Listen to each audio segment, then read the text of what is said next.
30,000 কিন্তু মাহিত্য আছে রে বাবা। তোরাই তো বলেছিস, তোরা মৌলবীরাই তো বলেছিস কবরের মধ্যে দাফন করার পরে 2 জন ফেরেশতা আসবে মুনকার নাকির, তারা নাকি 3টা প্রশ্ন করবে, বলবে মার রব্বুকা, মা দীনুকা, ওমান নাবিয়্যুকা। 3টা নাকি প্রশ্ন করবে। তোরা তো জানিস আমি মূর্খ মানুষ, জীবনে কোনোদিন পশ্চিমমুখ হয়নি, কাজে উত্তর তো দিতে পারবো না।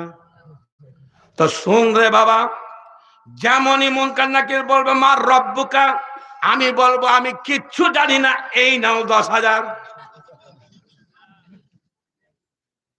আবার বলবে মান নাবিয়্যুকা, বলে কিচ্ছু জানি না, এই নাও 10,000। তাই 3 10 3টা প্রশ্ন, 3 10 30,000 টাকা দিয়ে দিব। এই জন্য 10,000 টাকা করে দিয়ে দিবি বাবা।